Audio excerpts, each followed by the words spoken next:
Can you hear Can me? Thank you. Yes. Sorry, it got muted. Um, I think there are several reasons. One, very clearly, there is an existing uh, social exclusion that has been coming through ages, actually generations, because of the hierarchy of the caste system that has been going on in our country. Not just in our country, I think in our part of the region, South Asia, and in other countries, Dalits and similarly socially excluded communities have been completely excluded from all resources.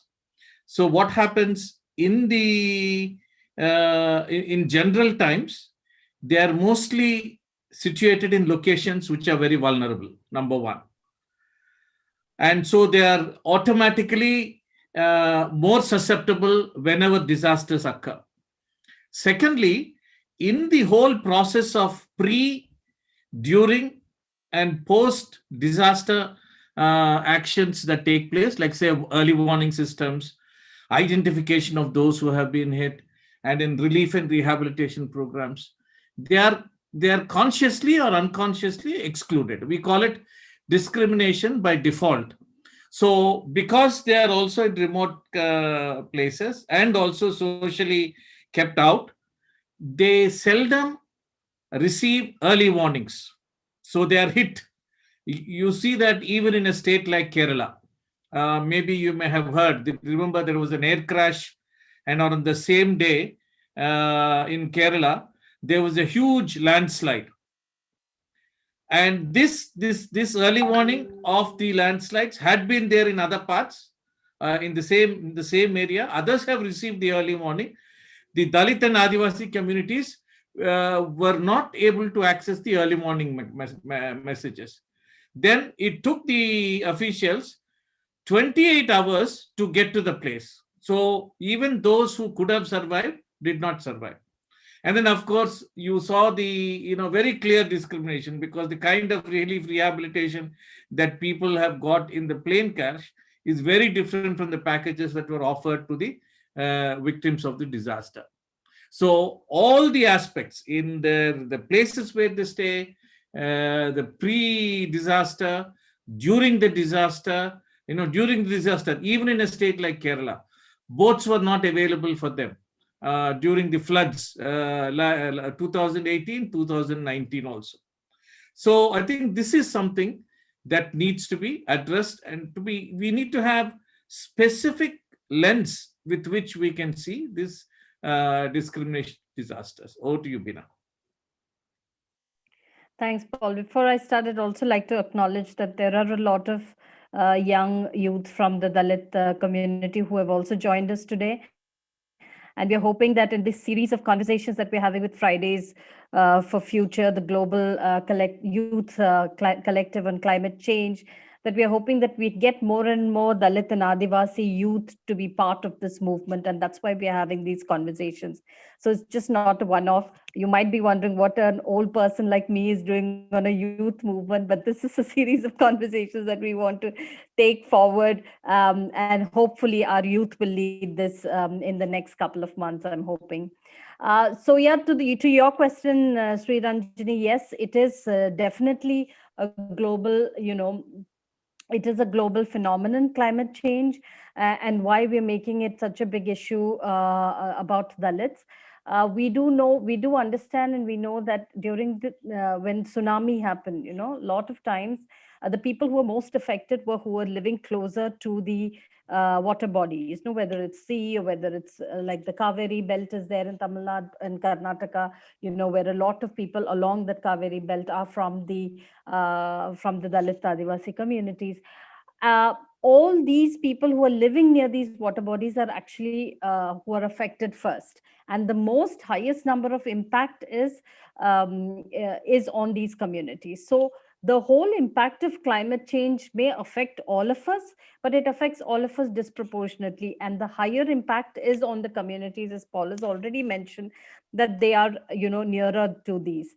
The second thing is the state also does not take into account when we are doing our planning that how can they mitigate the impact, on Dalits and Adivasis because of where they're located, because of the fact that we don't own land, so we're actually working on somebody else's land, so the livelihood is affected, so the entire livelihood, the housing where they're living, most of the times, if there are floods, their houses will be submerged, and the state does not, look at that, but actually looks at the other people who are supposed to get. So there are, I'm explaining in very simple language, because I want the issue of what is actually Dalit rights to be seen through this perspective and lens. So what is exactly Dalit rights? A little bit I'd like to say, and why we're talking today of the fact that, the impact is most on Dalits and Adivasis, is that we do know that there has been exclusion based on caste, whether it be in policy making, whether it be in where we reside, where we live, where we are, located, whether it's be accessing services, whether it's be accessing, anything from during COVID, it was accessing food grains, it was accessing the schemes that the government of India had announced. So in all these things that I have mentioned, we do know, and we have documented evidence where people from the Dalit community have been excluded as a result of caste. So invariably, caste affects also the impact of climate change on this, because people are excluded. If you go into a village, even today, they're segregated. The Dalits are at the edge of the villages, where away from the center of the village. So that is where the garbage goes down to, that is where the dirty water flows down to. So that kind of an exclusion continues, and this kind of exclusion perpetuates the impact of climate change on the communities.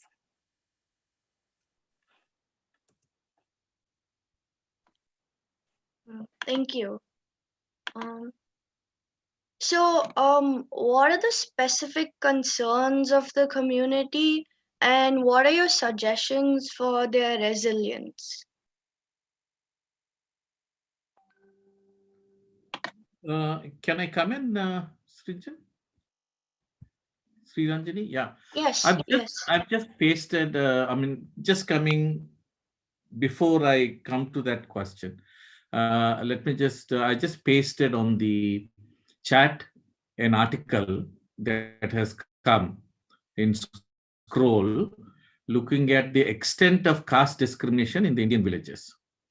If you just click on that link, you will know that the extent of caste, the segregation in the villages. That means segregation. No, they're excluded. They are separately located. Right now, the extent of caste segregation in India is, in this particular study, they are saying, it's not my study. It's a study that has been conducted in Karnataka. Says is higher than the race segregation that existed in southern part of US. We know that segregation, how it is in the US, the whites and blacks.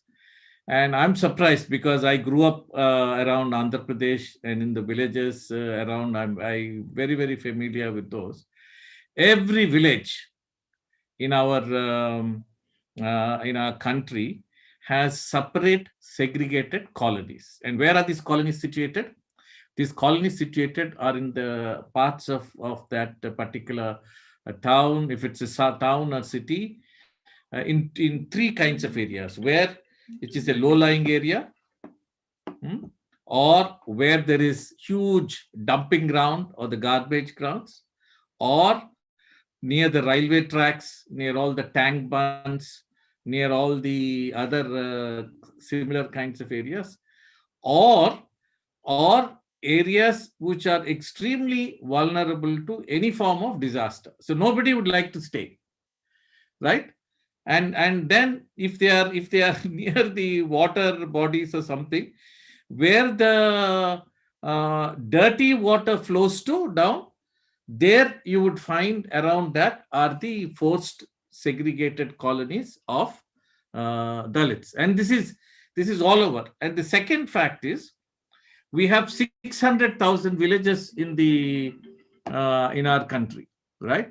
And 600,000 villages, in most of these villages, you have a small excluded population of scheduled caste, mainly scheduled caste, because scheduled tribes have areas which are clearly, the entire area is designated as the tribal area, right? But in the other areas where a scheduled caste live, there is a small excluded hamlet at the end of each village, and that has been the intergenerational practice that is happening in our country. So you may think of apartheid maybe 200, 300 years, and the systems, after the colonial occupation, whether it is in South Africa or in any other occupied colonies, or in the areas, in the countries where slavery and other things have brought in people, and then they have enslaved people. But both this kind of occupation and slavery has existed in our country for thousands of years, right? But the problem is, even after independence, this has somehow continued, because the traditional value system and the democratic one person, one vote started clashing, and the duty bearers have not implemented this. So, in such a system, whenever you have any of the, now you talk about disasters. Now, disasters don't discriminate, but the systems that we have, and the systems where, suppose, in our country, nothing prevents people from having a pre-disaster mapping of where these vulnerable communities are. So you can shift them, you can have pre-disaster warnings, you can have several other, climate change adaptation techniques that need to be taken, so that, neither drought nor disaster should be able to, forms of, cyclones and things like that should affect. But we have so many years, they have not have a proper mapping where a protection needs to be given. Why? Because most of these areas are occupied by the Dalits, or sometimes in Adivasi communities. And secondly, because of this, you don't have any plan of climate change adaptation or disaster mitigation systems, which will protect and ensure that they are able to be more resilient after the disasters. I think this is one critical thing which we need to address. Yeah, I think just continuing, and Paul has covered most of the points, but just continuing from what Paul has said, we have to remember that for centuries, Dalits were not allowed to own land. So we really don't have our own land. It's not like we have land and we can build a nice pakka house and live in there. That facility was not there over years and years and years. So what has happened over the years is that because of that, most of the Dalits are laborers on other people's farms or lands. uh, that's one thing. Second thing is, there is a lot of Adivasis and a lot of Dalits also live in some of the forest areas where there's a huge amount of deforestation, as a result of which, there are the impact of that is also on the Dalits and Adivasis. The third thing I'd like to say, that if you look at the cyclone belt, if you look at the drought belt, which is in UP, MP, Maharashtra, or you look at the floods, all these disasters are, even I remember I think it was 2010 when there were floods in Orissa. I had gone to Orissa about 10 days after the floods. All the pakka houses were there, they were good. The had receded. But after 10 days, even the houses of the Dalits were still submerged in water. They were not given proper tents. That's what we say is discrimination by default, where, you know, they when they're distributing, they're not look they always you think that, oh, if they're distributing food, they who looks at caste, who's going to ask you your caste? They're just going to bring the food grains, they're just going to bring the relief and distribute it. But that doesn't happen. What happens is, if there is anything left over, if there is any kind of food grains or any kind is there after they distribute to everybody else, then what happens? Then if there is, they will distribute. So many times it's almost like a double jeopardy, where already you're affected by cyclone or a flood, and the second is, again, the state is perpetuating caste based discrimination by not distributing. We have some colleagues here from the drought affected Bundelkhand area who are here. If there is a chance, I would also request them to share at the end of the impact of climate change on the drought affected areas that they live in. But we've seen very clearly, Sri Ranjani, during the Kerala floods as well, how that we thought that Kerala was a model state and these things wouldn't happen.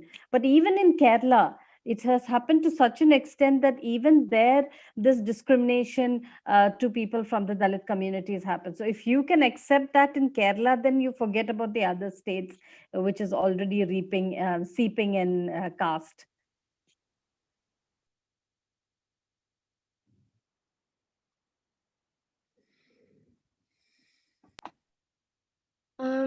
So you spoke a bit about villages and rural communities. Could you also give context about the effects of Dalit communities in urban areas with respect to the climate crisis and how they get affected by it, like the difference?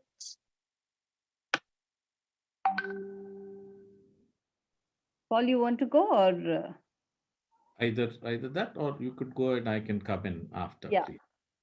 See, there is a lot of migration, climate change induced migration, where a lot of people are moving to the urban areas as a result of losing their livelihoods, or as a result of losing their house, their homes. As we already discussed, that they don't have access to land. So many of them move from the villages to urban areas like Bombay, Pune, Delhi. Again, we are perpetuating the whole aspect of poverty, because many of them come here, and some of them will be able to find jobs, some of them will not be able to find jobs. So this whole aspect of migration also should be taken into account when we are talking about the impact of climate change. We have seen that very much in this whole process of during this period of COVID, where we saw this huge reverse migration, where people were going back to their towns and villages. Many of them are without a livelihood option or without jobs. So the point about all this is, there is no mechanism or no policy that is actually addressing this, because a large proportion of the migrants are from the Dalit, Adivasi, or OBC, OBC, which is a lower backward communities. So I think when we're also thinking of these mitigation measures to address climate change, we have to ensure that we're taking these these aspects into mind, and these perspectives into mind. I think, thank you so much, Beena. If you map the garbage fills in the country, let me say Delhi. Now, most of the garbage landfill areas are all populated around it by scheduled castes or scheduled tribes. Many of them are migrant, but many of them also have been living there for over 40 years, 50 years, aspects like that. You just have to map the NCR, National Capital Region of Delhi, right?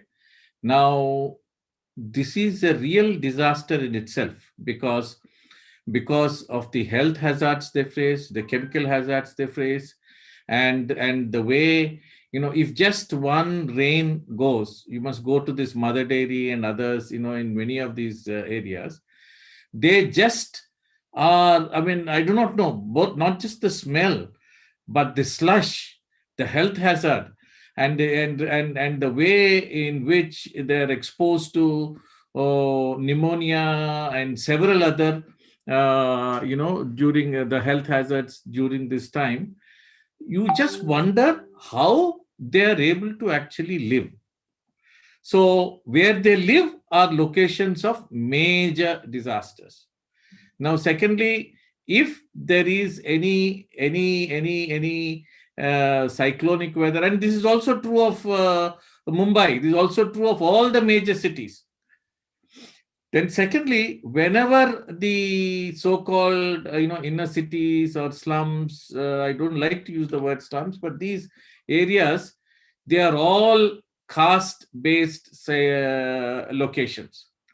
And in that, most of the time, mostly the majority of them are caste based on particular caste that comes from particular region, and they are located. Now, these are all ticking bombs in terms of several areas, not just the natural induced, natural disasters, but human induced disasters. I would say man-made disasters, whether it is of, fire or even communal clashes. You will see those are the places which are immediately prone and looked at. Now, secondly, in the area of adaptation, like for example, it's extremely difficult for them because they don't own the land. They are easily evicted at any time of the day, and every season, there are bulldozers at their thing, and then any day, entire, their life is being dislodged.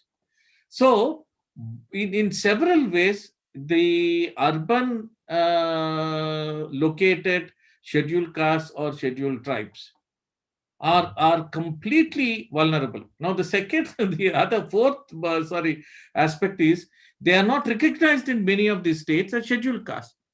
So the kind of normal protections, because scheduled caste status only is in the area where they are supposed to have their Aadhaar card or voters registration.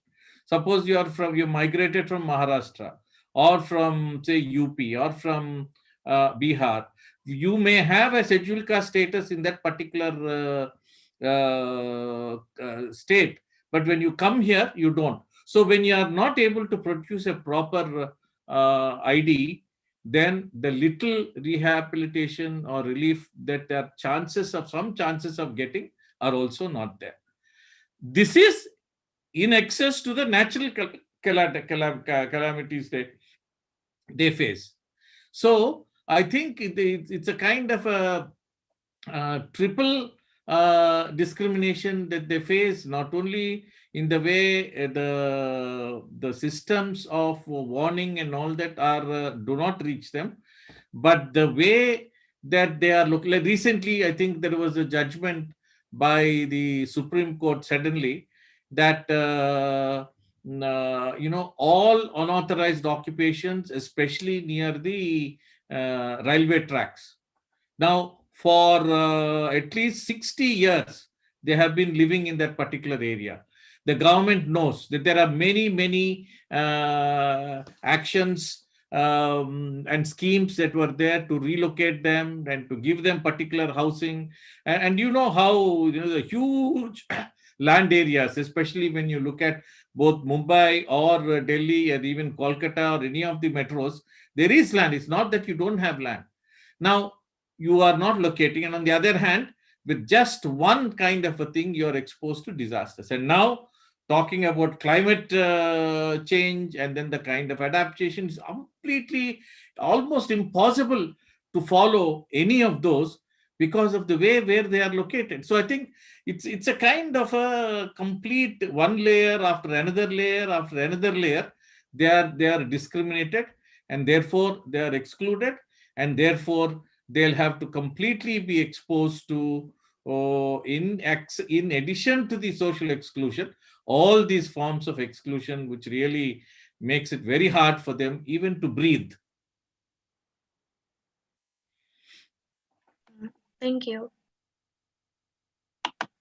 Um, so, what is the national campaign for Dalit human rights response to climate crisis, and how what work is being done to like deal with all of this oppression and exclusion, and how what work is being done for like the inclusion of Dalits?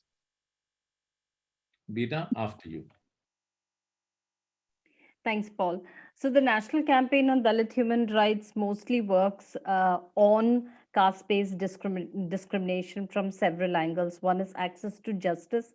So, looking at civil and political rights, you've seen the growing violence in the last couple of years. So, how we can address the violence, how we can, ensure that we give legal support, access justice. The second is we're looking at gender and Dalit women's rights and how Dalit women can access justice, but Dalit women's leadership, how they're able to access services, schemes, health, access to health.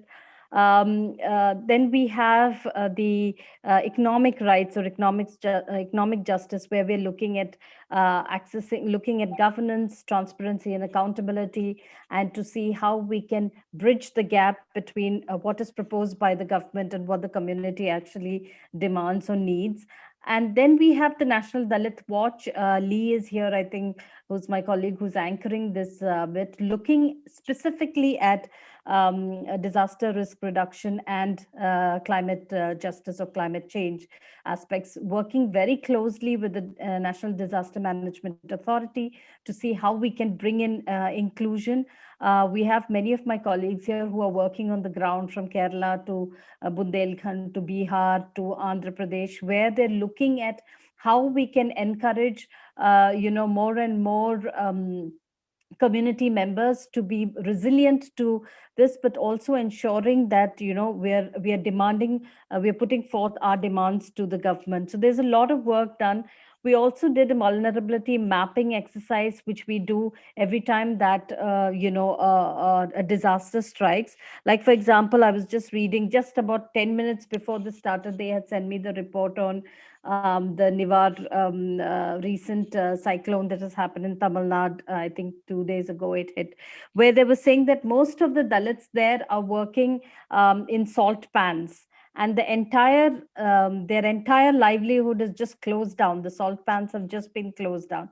So imagine one day without having any kind of any kind of backup plan for their entire livelihood to be just crushed like that is very difficult for that entire community. There are about 480 families who are working in this particular salt pan in the Villipuram district near Pondicherry. So these kind of, and we do exercises during the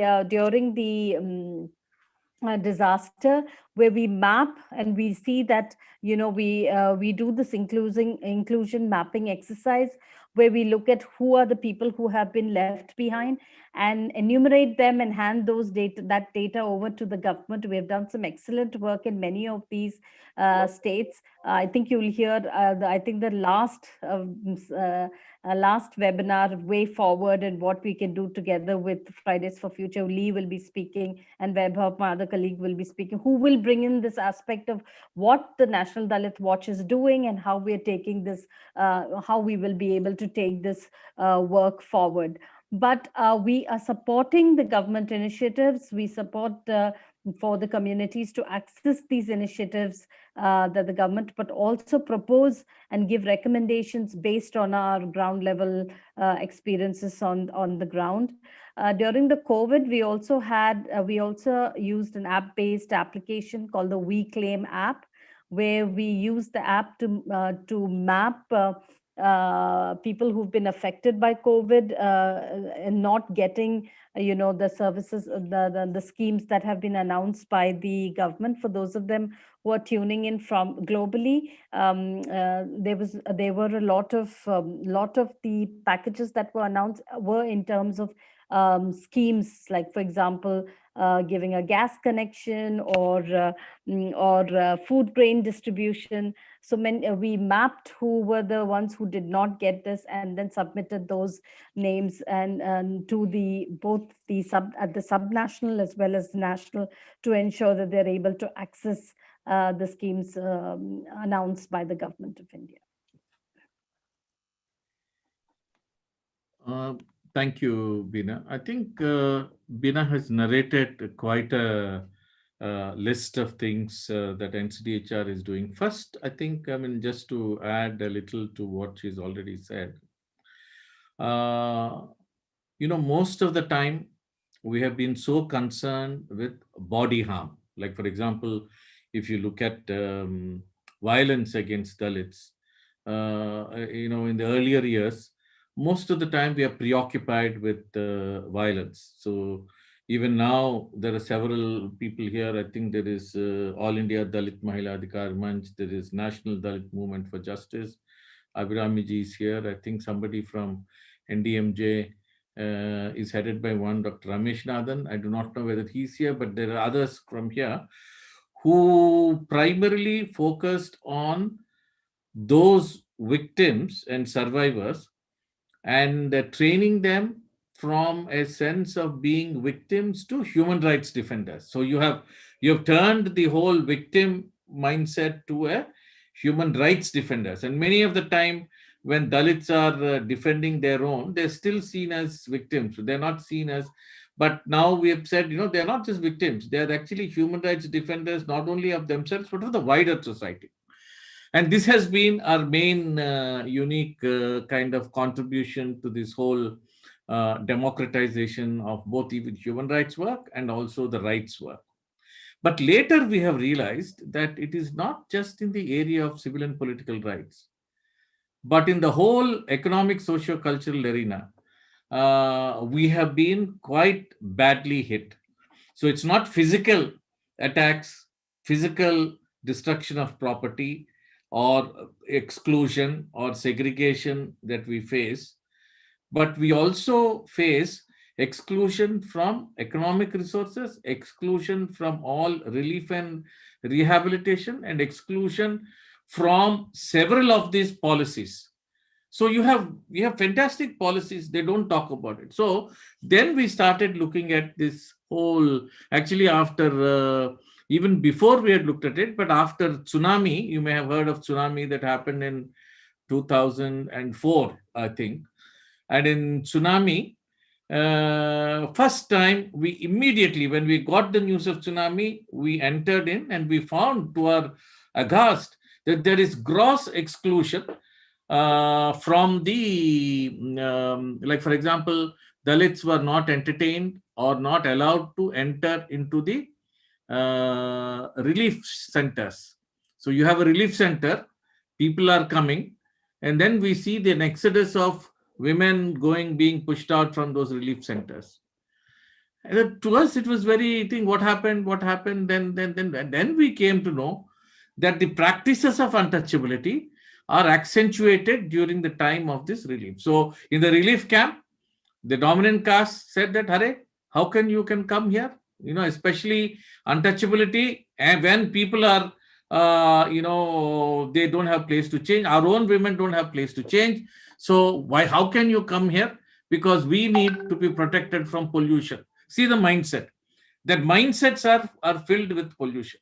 So then they had, then we saw, my goodness, there has to be a lot of things that needs to be addressed in the whole relief rehabilitation. But then when we looked at the source, which is you have state disaster management authorities like Beena was just saying, and you also have at the national level, National Disaster Mitigation Authority. And we looked at it in the policy, there is nothing that is mentioned on the whole aspect of inclusion. You're knowing that these things happen, the Disaster Mitigation Authority has just glossed over. So the National Dalit Watch, which is the organ, as Beena was saying, is specifically formed to address inclusion in the disasters and also to highlight the whole climate change adaptation and others. to bring the whole concepts of the inclusion and then specific care and protection for these most vulnerable communities. So then we started also addressing the policy. And then we didn't stop there. We felt there are certain international standards. There is a Hugo framework of adaptation, which all countries have signed. India also is a signatory to it. So we started advocating for inclusion in the Hugo framework, and then bringing the interpretation of inclusion, because Hugo framework says that all vulnerable communities need to be given special areas of protection, so that there is equity in the whole disaster risk reduction. Now that we started pushing for what we call, whenever disaster happens, normally many of these disaster management organizations or disaster relief organizations, many of them are civil society, but also joined with the state disaster management authorities. They form what is called, I think that there is some group. What are the groups called, Beena? Any idea? There's a maybe Lee can say that there is a kind of a Task force. no, not task force. They form immediate rapid assessment committees or something. Teams. Teams, and now these are we form part of the rapid assessment teams to quickly look at what are the ways of exclusion that has been happening. We bring these cases, we highlight, we bring reports, and then there are several organizations like SAVE, Oxfam. There are several relief organizations that work, and then we bring them forward saying that, hello, the people may not really be aware, but can you please take special measures? Because in distribution, they are prevented from giving it to the Dalits. When you give, when the vehicles go there, there is a huge community resistance. They're saying that, no, first we must get, then only our slaves or our servants or those people who are excluded, they should get. And when these are there, you have to take special measures to say, no, we will leave those who are, there is a policy after this, the Sustainable Development Goals has come. There is a policy of leave no one behind. So they are the ones who are farthest left behind, and they should receive the relief first. They are at the core of this thing. So that is the other thing. I think Lee has also said that there's another area, Sendai framework. I think that is even after the Hugo framework has come. The Sendai framework is one which is a global framework which informs the standard operating procedures for climate adaptation.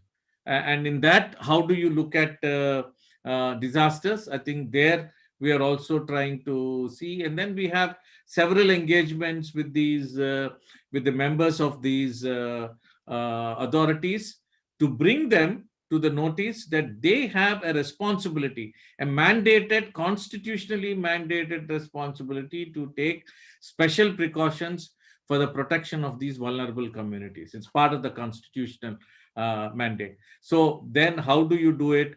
Then in COVID also, it has been brought that we bring the instances where they are left behind, and then we use the redressal system to see that their complaints are met with.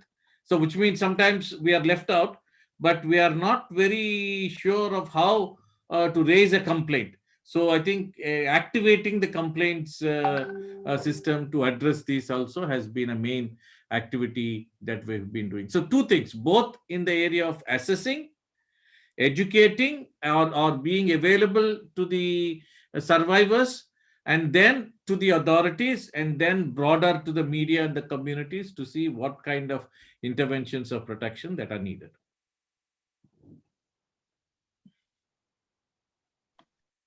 Thank you. We can open it up to questions soon, but before we open it up to questions, Beena ma'am, if you want to invite the people from your team to talk about Bundelkhand. Yeah.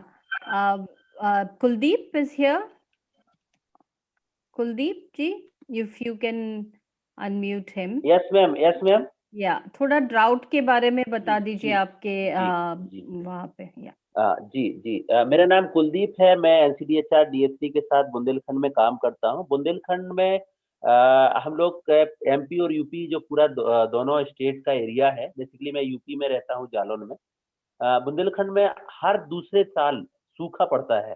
और पिछले साल जब सूखा पड़ा था तो हमने अपनी डीएससी और एनडीडब्ल्यू जो हमारा एनसीडीएचआर का बैंक है उसके साथ हम लोगों ने 3,500 फैमिलीज को लिस्ट आउट किया था, ऐसे परिवार जिनको सूखा की वजह से जो डिस्क्रिमिनेशन के शिकार हुए। सरकार ने रिलीफ तो बांटती है, सरकार रिलीफ अनाउंसमेंट करती है, बुंदेलखंड के सूखा के नाम पे बहुत सारे पैकेजेस आते हैं, बट वो पैकेजेस दलित कम्युनिटी तक नहीं पहुंचते हैं। बहुत सारे एग्जाम्पल स्टोरी हम लोगों ने आइडेंटिफाई किए हैं और हमने अपने एनसीडीएचआर के माध्यम से यहाँ पे 25 वॉलंटियर्स को भी आइडेंटिफाई किया था जो ड्रॉट पे और इस तरीके से क्लाइमेट उस पे हमारे साथ खड़े होकर के मॉनिटरिंग करते हैं। और हम लोगों ने उस मॉनिटरिंग में ये पाया था कि बहुत सारे फैमिलीज जो दलित फैमिलीज हैं उनके पास खास तौर से जो लैंडलेस फैमिली है, मैनुअल स्कैवेंजर फैमिली है, उन तक कोई रिलीफ नहीं पहुंचता है। सूखा के नाम पे जो रिलीफ आता है वो लैंडलॉर्ड को मिलता है कि उनका सूखा का मुआवजा मिलना है, तो मुआवजा उन्हीं को मिलता है जिनके पास जमीन होती है।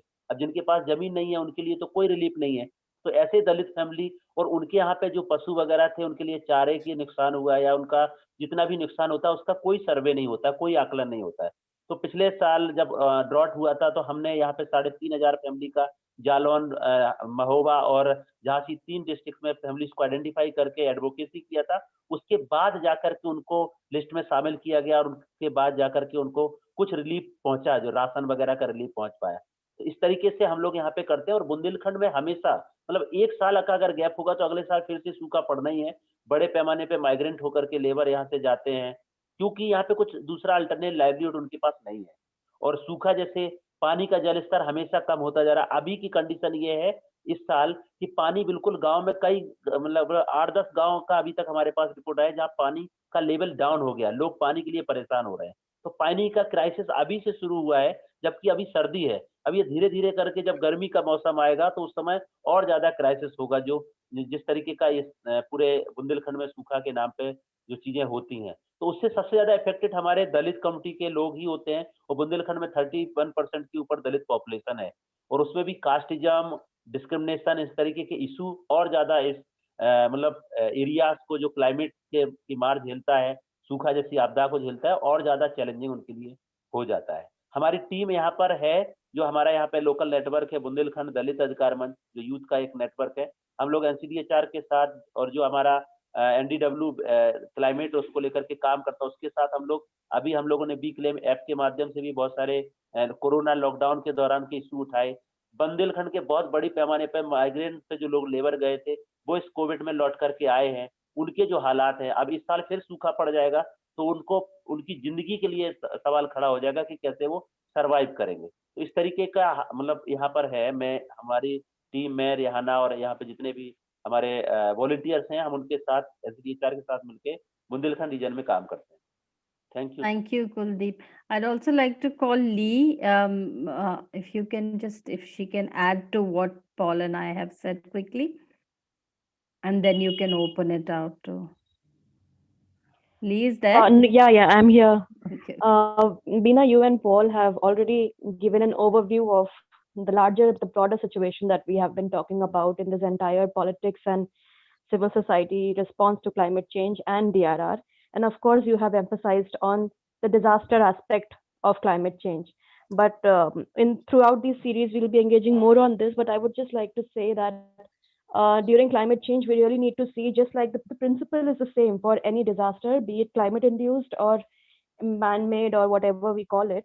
But then the idea is that we really have to see everybody gets affected, no doubt, but we really have to see the impact on the communities. And different communities have, and every community is heterogeneous. It's like it cannot be one size fit all approach which the government does.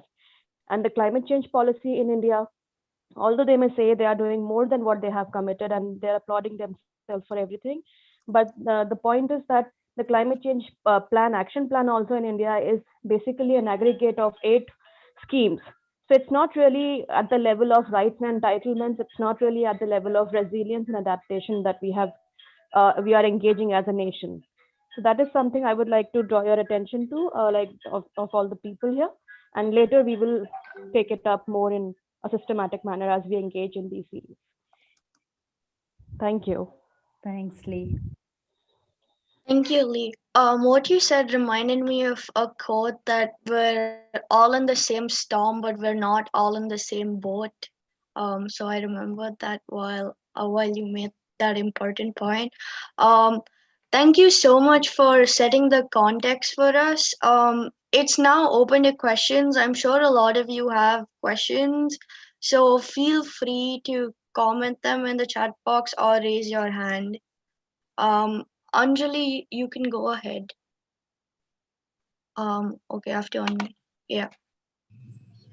Okay, hi. Thank you for the talk. It was really wonderful to hear you. I have a slightly larger question. I'm a student, actually a sociology student, and I took a course with, I don't know, Professor Mukul Sharma, if you might know, but we were studying environmental and Dalit politics, and I had a few questions regarding environmental justice. So one was just that what exactly does environmental justice mean for Dalit communities, especially keeping in mind all of the subcastes and the diversity within Dalit community itself that exists. So even keeping in mind the discrimination that exists, whether it's for something like if you are getting water and digging a well, or whether it's what a forest really means to the community. So what do these things and what does environmental justice really mean? And the other part of the question was also, what does development mean, and what exactly is the relationship of Dalit communities to development, especially in the context of the very, I wouldn't say anti, but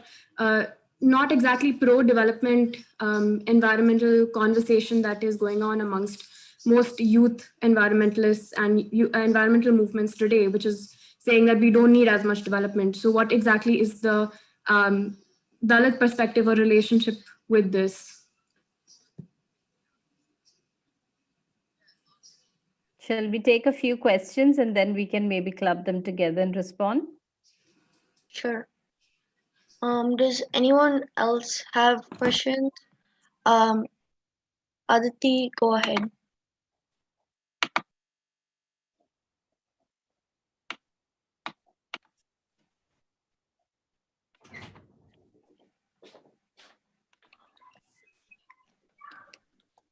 Am I audible? Yes. Yeah, so I have sort of a twofold question. One refers to the point which I think Kuldeep was talking about in terms of how droughts are getting more severe. And at the same time, we've also had a couple of years where there have been large scale flooding in many places. So in terms of in what manner climate is going to manifest itself is something which not even climate scientists can say for sure. But what do you think in terms of policy changes can be made to make sure that when there's a likelihood of crops failing, or like we had in this year, there was a locust attack wherein the landless farmers and the landless laborers who work on the field get the very the sort of all of their resources are come down to a trickle, and then when there are losses on top of that, they are at the at the losing end, they lose the most. So can there are there any policy changes which are sort of recommended to be made so that they are the ones who get primary form of help, and then it is uh, taken care those that population or community is taken care of? And the second part of my question is, there's a lot of talk in the scientific community on how we need to change our energy consumption and energy mode. So people are talking about alternative energy in terms of even nuclear power. But when it comes to nuclear energy, there's also this there has to be mining of nuclear highly nuclear elements, which again the mining community are also from the very marginalized and Dalit and Bahujan community. So how can their rights be addressed, and how can their rights be protected in the face of all of these changing policies which are not really looking at their comfort or their survival at all.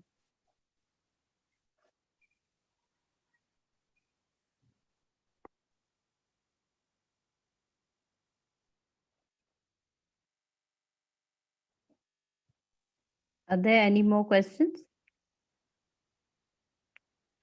I think you can start with answering Okay. these questions, and as more questions come in, I will type them Paul, out. would you like to go first?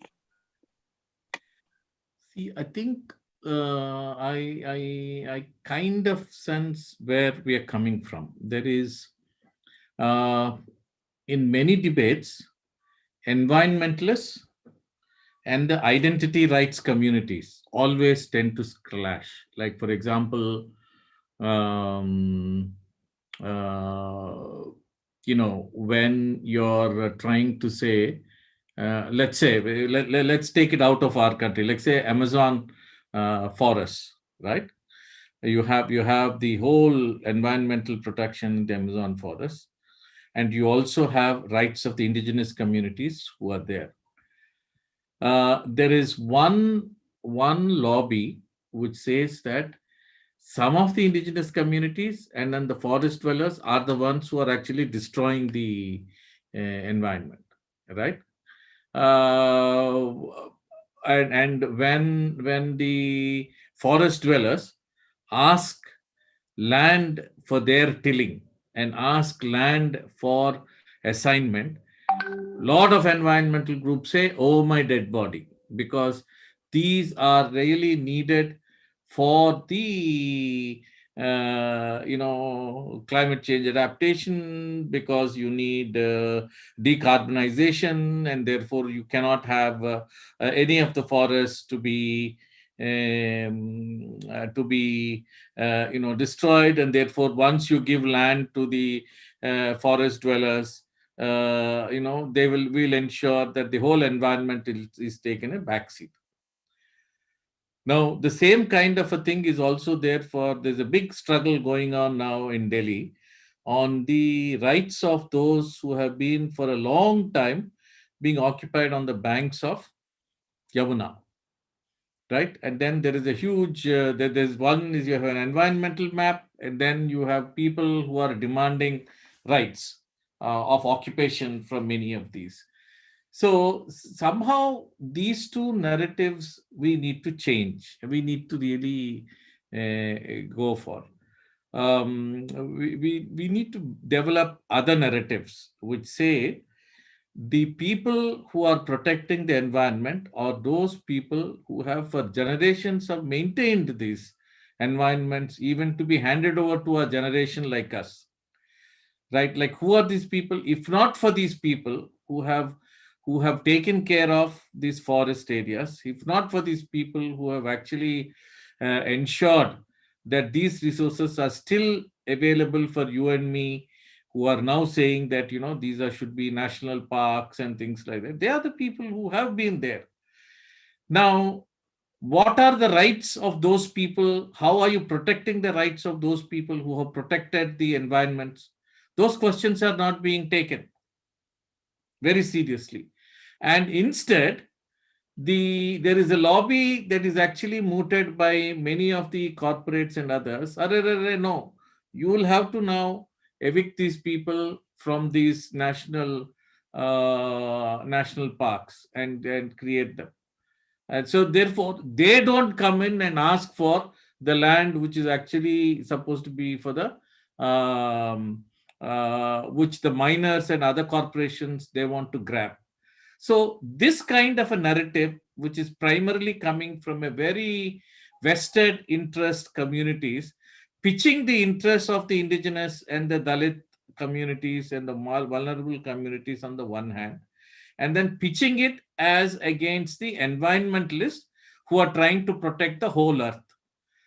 For whose benefit are we protecting the earth? If we are unable to ensure, see, for example, the same argument is being given by Western countries to the southern countries, for example. The amount of the carbons which they produce per head, they say is something like 120 times more than the carbon that we produce per head here. And then now the US and other countries are saying, "Arey, southern nations are the ones who have to control their carbon production, the footprint." Now, the waste that the northern countries produce, the waste, the kind of the carbon, the footprint that they have is any times much more than the countries, all the southern countries put together. But then they want to force certain standards on these countries. Now, the similar practice is being done by the so-called environmentalists, and I don't think they have really understood the protection of the environment, on the indigenous and communities, and saying the interests and the demands of the indigenous communities, demands of the Dalit communities in the protection of the land is actually against them. Now, this narrative has to be negated. We are the ones who have protected. We are now not being recognized as the people who are protecting. Who are the people who have had sustainable agriculture, you tell me? Who are the people who have not used the carbon, who have not used the chemical fertilizers? Who are the people who are using the less amount of garbage? Now, these are the people who are, and in the least sustainable way, their carbon footprint is so very negligible. And now you are saying that you are pitching them against the environmentalists and those who are protecting. So I think somewhere we have to understand this from a perspective. Really, any person who is the most vulnerable is actually leaving the least carbon footprint on this earth. So please respect them.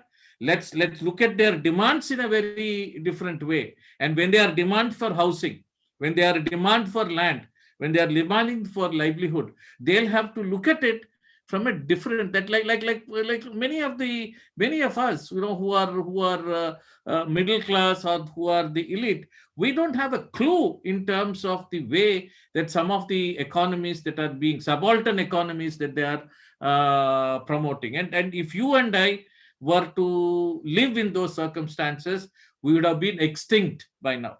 So I think we'll have to relook it and see that what are the ways. Actually, we'll have to learn from the sustainable ways which the Dalits, the way they use fuel, the way they use organic thing in their day-to-day life, and the way they are able to inculcate nature in the way their medical systems, their whole health systems. I think those are the things that we'll have to recognize and then see how their contribution is there. See, for example, I do not know if you have noticed, there is a registers that are being maintained by every village. They're called something like, I think there are called, they're supposed to look at the seeds. They're supposed to, I don't know if anybody can give me the correct term. They're called, I think, natural resource registers or something like that, which is a compulsory thing that are supposed to be maintained. Now, it is the Dalits and indigenous communities who have been protecting these seeds, these types of geners of crops and others, and they are supposed to actually maintain that. But the gene banks and others in this register are again given to those communities who have no clue of how this historical sustainable way of life has been being produced. So right from the protection of the natural sustainable agriculture and aspects like that to the protection of the environment, we have to really learn from that.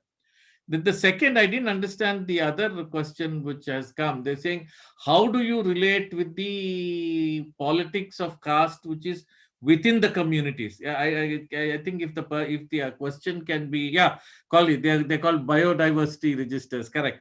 The other question I didn't understand, probably Beena could say. What I understood was the discrimination that exists within the Dalit communities, and the kind of a hierarchy there. How do you address? Sorry, I didn't get the question, but I think it's a very important question that we need to debate on or understand. Anjali, do you want to re-ask your question or type it in the chat? Sure. I put it in the chat, but I can just explain once. It wasn't so much about the politics, but more about what exactly environmental justice means for Dalit communities, especially keeping in mind also the various inequalities within the community, and how exactly does the current like youth environmental movement or other climate and environmental movements, how much do they actually keep in mind the environmental justice, what exactly keep in mind the Dalit vision of, and I don't want to club it as one homogenous group, but the Dalit vision of environmental justice in whatever different in however it is structured. That is what my question was here. And also just what the relationship with development is with that as well, because we there's a huge conversation around like, and not exactly anti-development, but there isn't a really pro-development conversation amongst youth right now regarding climate change and environment. So I was just curious to know what exactly development and environmental justice meant for Dalit communities. Beena, you want to go, or yeah, after you, I will Yeah, be. I'll just quickly just respond to some of this. So, quite interesting questions. What does these conversations, youth, environmental movements? First of all, I really want to put it out there on the table that these conversations are only with a few youth that come from a very a clear elite demographics. No, let's accept that. First, we need to accept that we cannot. There are no conversations among the Dalit and Adivasi youth because most of our energy is spent on survival, trying to survive, trying to get an education, trying to go to school, trying to break the barriers of discrimination. So there are no conversations. So first, I think the youth, also Fridays for Future movement, this is what my conversations with Sri Ranjani were, that there are no conversations. So first of all, let's plan to get the youth from these marginalized communities as part of this larger climate change conversations. So that is, I think, would be our first step. And then we think of what really then development means for the youth from these communities. Let's also remember that many times Dalits and Adivasis are the contributors to economy, but they do not get a share out of that economy. So many times it's the same thing with environmental justice. The whole environment discourse is a very dominant discourse. It doesn't take into account the locations that the marginalized communities come from, and do not take into conversations the how do you say, the demands that the Dalits and Adivasis want to put forth. So let's also accept that these are the gaps that are there in these conversations today, and so we need to actually first open up those conversations to have, yes, there are huge inequalities within the community itself, but I think our efforts should be to have participate. We should have participation of all these different subcastes. There are some states where many subcastes within Dalits are very disproportionate in terms of. So we need to bring these all these different subcastes into the into these conversations. So I think that is very important. The other thing that I also wanted to comment on was just to give a case study. I spoke of the Kaveri belt where there was 2004, which was very much affected by the tsunami. I also want to bring in the aspect of resilience of the community. I think Paul, when he started, he mentioned it, that the resilience of this community, of Dalit and Adivasi community, is very high, in the sense that no matter what, because we have been going through centuries of oppression, and therefore I think as a country, as an economy, whether it be the economy of the environment, or whether it be the economy of the climate justice, or whether climate change adaptation, or whether it be just economy in general, we have to understand that this economy can only be built stronger further with the participation of the community. And I think that is something that we cannot move forward without having the participation of the community. And that's very key and important.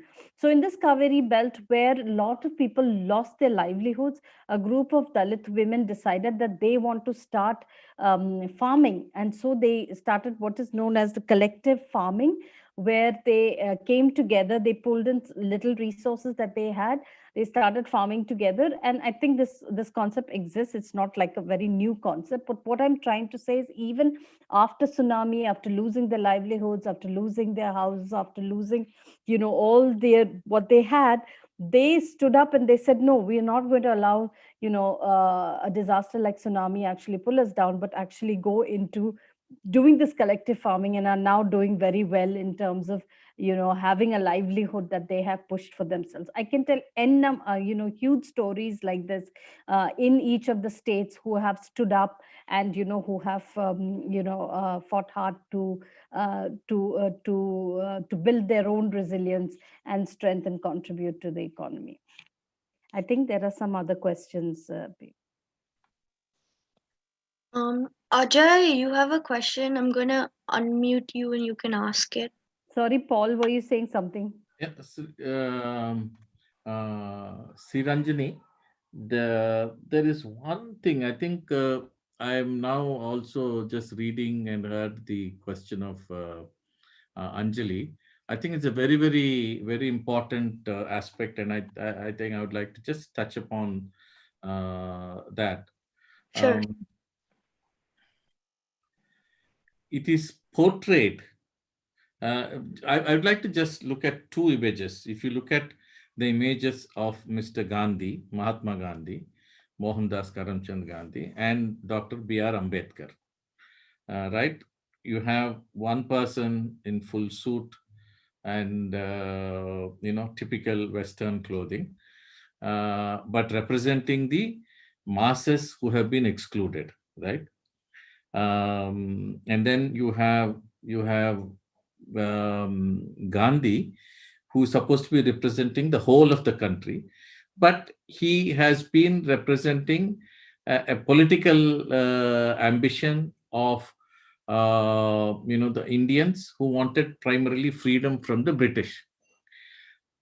While Ambedkar was saying, look here, Mr. Gandhi, it is not the freedom from only the political freedom that we need.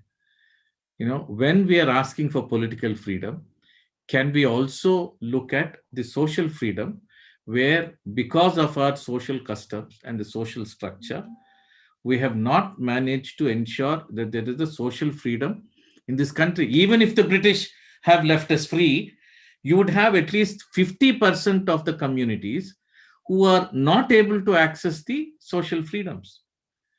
Why? Because you have a rule, a feudal rule, a casteist rule, a Brahminical rule, a Manuvadi rule, which says very clear, it doesn't give us any place. What does it say? Women cannot speak, widow cannot remarry, a untouchable cannot be entered into one person's house. If they touch anything, that has to be cleaned with milk, that has to be washed very well, that has to be done some purification rites. Now, we have not touched any of those, right? But then what is it they're saying? Okay, now we bring the same things. Let's leave that conversation to one side. Now, when we look at it, environmentalists will say, "Arey, look at Mr. Gandhi. He is not wearing anything, so therefore his production of thing is very less. Only one thread and one langota kind of a thing. So his production, and whereas look at Ambedkar, he's so much of destruction of crops and all that just to maintain his suit and boot and several other things. So environmentally, we will say, okay, this person, his footprint is much larger than the footprint of this naked fakir who has really represented. And then therefore they bring these images. But then I think in the chat also I've seen, what is the footprint, real footprint? Where is the kind of the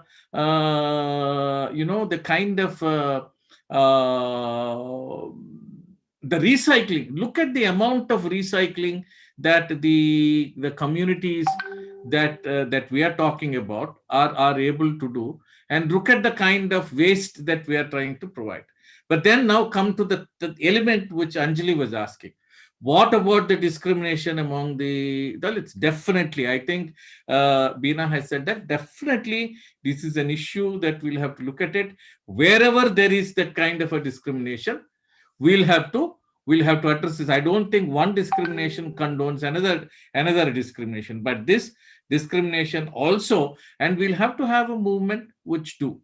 But then when we talk about environment, then we'll have to see, one, first of all, there has to be a minimum needs of food, clothing, shelter, and decent livelihood has to be ensured for all people who are residing in our country. I mean, I don't want to use the word citizens and non-citizens, because that itself has become a very contested reality. Who is regarded as a citizen?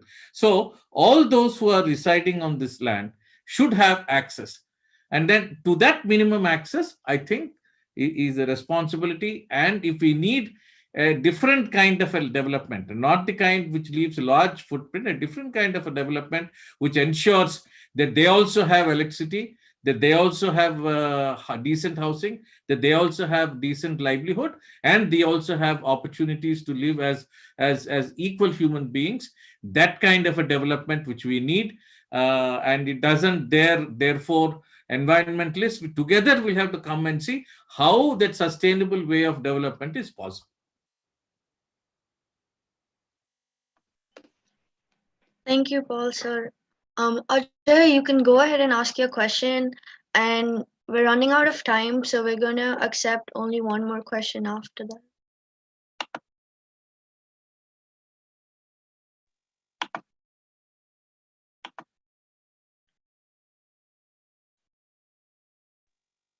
Am I audible? Yes.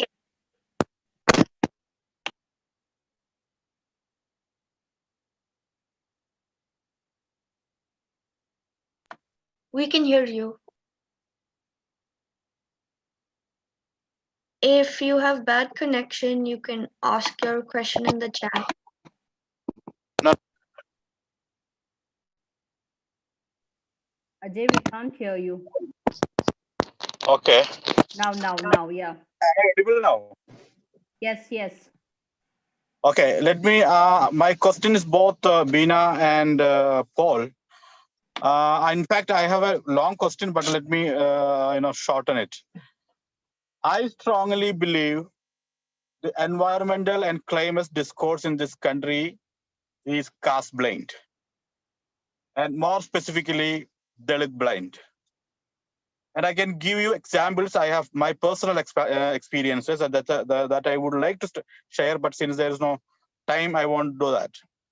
Now, one of the great barriers for Dalits being take a stand and fight against this, the issue of the climate-induced violence and climate events is we have been accused time to time as castes when we raise this issue of the caste-based discrimination in climate context. So my question is, let me put it a little bit funny way: is it their problem or is it our problem that we have failed to call spade as a spade?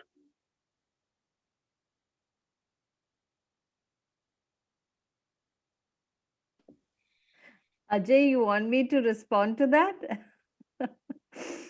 Okay, just quickly, Ajay is heading an organization called Rights in Kerala, which has really challenged the notion of Kerala being one of the most developed states in the country.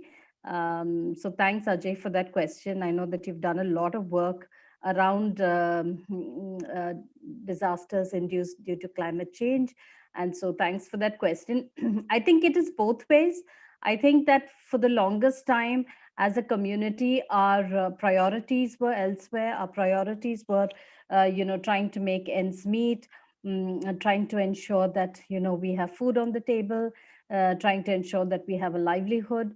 I think now it is slowly changing because there are some people who've been able to access this, and so now we have a few voices like yourself, Kuldeep, Chitti, Dharamdev, many people on the ground who are demanding, pushing, I know Lakshmi is here also somewhere, who is also the director of rights, pushing and demanding and challenging. So I think that since we have started doing it, I'm not saying that we're very complacent.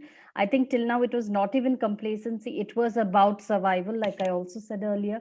So yes, but the larger question is that the whole aspect of whether it's climate change, or whether it's environmental justice, or climate justice, is all very has an agenda that is set by the elite without taking into account. And in India, if we talk specific caste, specifically taking into account caste. So I am 100% endorse and agree what you're saying, that it is definitely caste blind. But I think we are getting into those conversations, and you have done some excellent work in Kerala in challenging that. So I don't think that we are totally, as a community, we are not, we're not silent on it. We are challenging. We've started challenge. It'll take some time to actually get to a point where we want to go to. So yeah, Paul, you can but just before Paul, I'd also like to acknowledge Prasad, who's also working a lot on disaster risk reduction and climate change. He's also putting some suggestions and thoughts on the chat. Paul. Thank you, Beena. I think you have said it already, and this is something that all of us must accept, that in our country, and like many other countries, like US is blind on certain things, or the Europeans have been blind on certain things.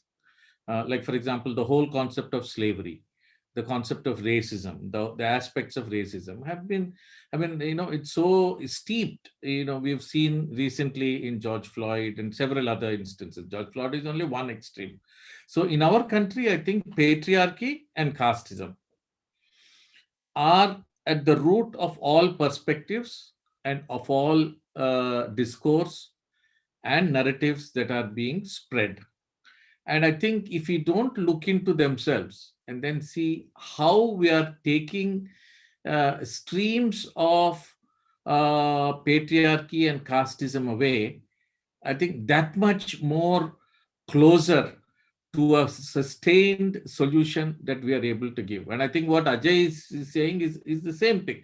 Like, for example, it's not only refers to just the dominant caste. Like, for example, you look at Dalits, we also tend to be blind to issues of patriarchy. And we need to accept that. I mean, just because you're a Dalit, it doesn't mean that you will also understand all forms of exclusion that are there. So definitely we need to understand that we need to have this perspective, and we need to address them. And similarly, I think in the dominant paradigm that we see, they are completely blind to forms of casteism and patriarchy that are seeped in the narratives that are giving as either solutions or as scenarios, or the other way around. They're looking at the scenarios and then giving solutions. So both of them are actually steeped with caste-based, not only just perspective, the location. And unless we pull ourselves out of those locations, and I think I would like to really congratulate the Fridays for Future, because so early on you have caught up with this and are seeing, come on, let's dialogue. I think that is something that we'll have to do more and more, and this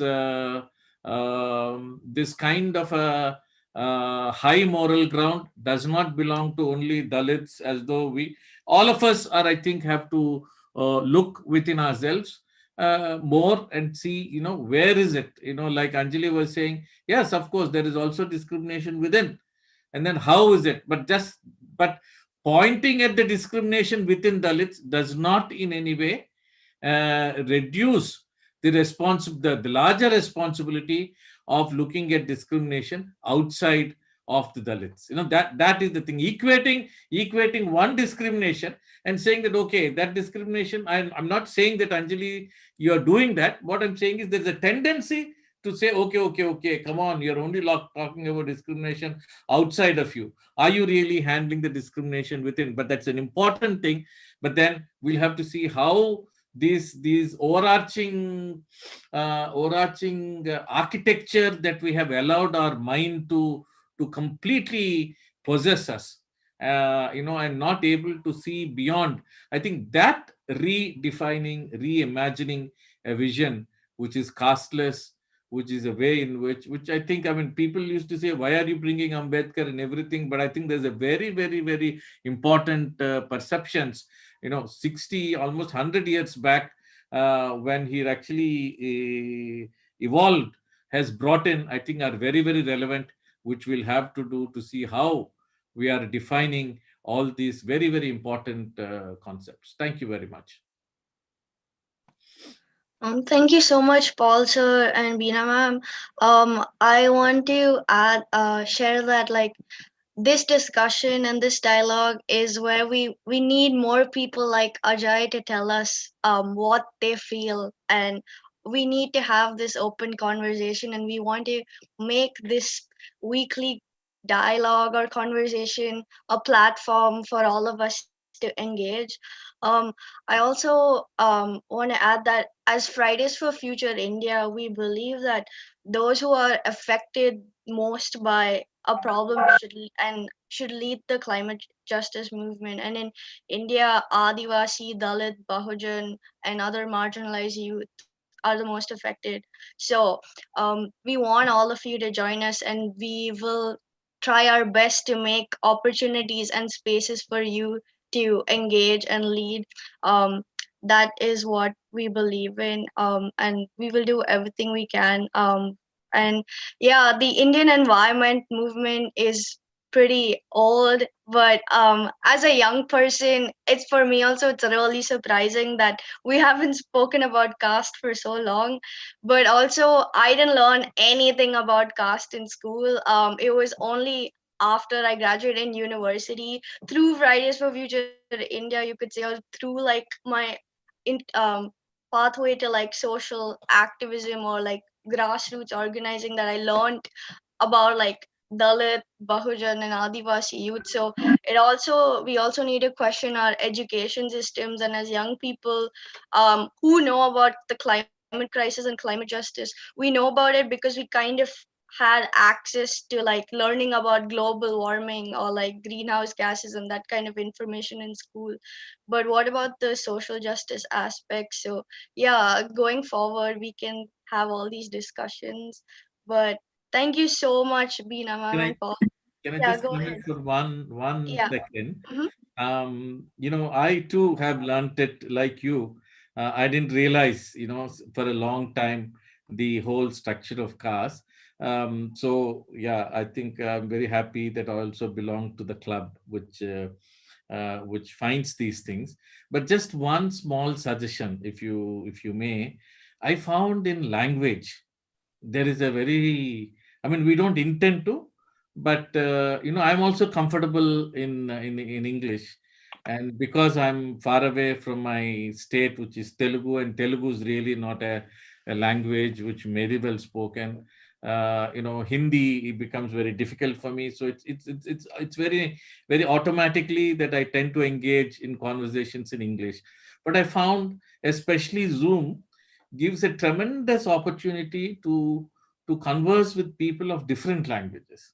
So is it possible for you to have just click on this enable language interpretation in Zoom and have at least, I mean, I do not know whether it is possible for several languages, but at least one or two South Indian and the Hindi, which will bring many people. Because sometimes, I think so much in my mother tongue, but I'm not able to express that in English as much. So if there is a place in your thing, because I know of many youth who have these ideas, but because they can't speak, like me, I was humiliated because I didn't know English, and I took me a long time to get over my humiliation, because I couldn't get my diction right, I couldn't get my vocabulary right, I couldn't get my grammar right. And therefore people used to make so much fun of me that I went into myself, into a shell, for some years. It took me some time to actually come out to learn and say, come on, it's not. But for many of us, still English is a major option. Not I don't want to go back to a system like what some the national education policy says. Go back to teaching in Sanskrit and go back to teaching. No, I'm not at all. Like, I'm totally against it. But I'm saying, till we get proficient, can we have a system in Fridays for Future where you can have at least one North Indian and one South Indian language, and encourage people from those backgrounds to speak. So thank you. But you're doing a tremendous work. I really would like to congratulate you. And I'm surprised because at this, with this experience, you're able to really challenge many existing concepts and bring a kind of an inclusion which we never were able to do at the time. So really, congratulations, and please keep up this effort. Thank you, Paul sir. This is an open call to everyone from different parts of India watching and who are part of FFF India. If you're interested in being a translator, starting next week, we will make sure we have things available in multiple languages. And yeah, I'm really looking forward to next week. Next week, Saturday, we're going to have a Dalit youth panel to discuss sustainable development. I will make sure the Zoom link works properly this time and there is no confusion, but thank you so much. Yeah. And in languages, you can select Hindi, Telugu, Kannada, Tamil. You know that now you can select it. So there is no Yes. confusion. We can do that. Yeah. Mhm. Thank you.